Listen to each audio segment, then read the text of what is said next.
deux grandeurs à connaître et maîtriser sur les ondes. Ça va être la notion de période et la notion de fréquence. Donc il faut savoir qu'une onde périodique est caractérisée par sa période, par sa fréquence. Donc déjà on commence la période. La période, on la note avec un T majuscule. Elle est exprimée en secondes.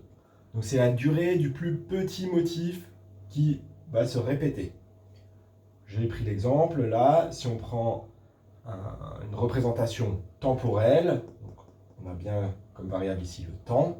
En fait, si je prends le plus petit motif, donc je prends un premier maximum, je prends le maximum suivant, je vais avoir la période T. On peut faire la même chose en prenant un minimum et le minimum d'après, mais on peut aussi, imaginer, on passe par un point, là, par le point qui passe par 0, je continue, là je repasse par 0, mais cette fois-ci en montant, donc ce n'est pas celui-là que je vais prendre, c'est le suivant, quand je repasse par 0, et un point qui est vraiment identique. Donc ça veut dire ce qui se passe avant, ce qui se passe après est identique. Entre ces deux points, j'ai bien une période. Voilà pour la première grandeur. La deuxième grandeur, ça va être la fréquence. La fréquence, on va noter un F minuscule. Ça s'exprime en Hertz. Et donc ça va correspondre au nombre de motifs qui vont se répéter par seconde.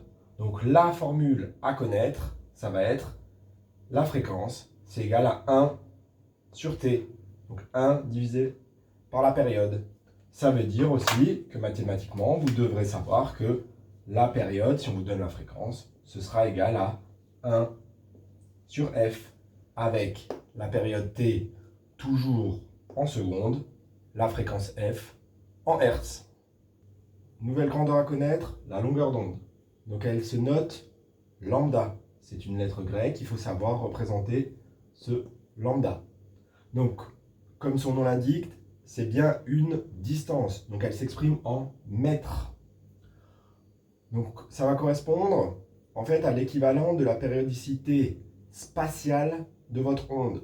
Donc comme avant, j'ai une onde périodique qui se répète. Cette fois-ci, par contre, je suis sur la variable spatiale. Donc c'est comme si j'avais pris une photo. Je regarde la distance entre deux maxima. Je vais avoir ce qu'on appelle la longueur d'onde. Donc, quand je vais prendre par exemple des vagues, je prends une photo, je mesure la distance entre deux vagues qui se suivent, eh bien, ça correspond exactement à la longueur d'onde.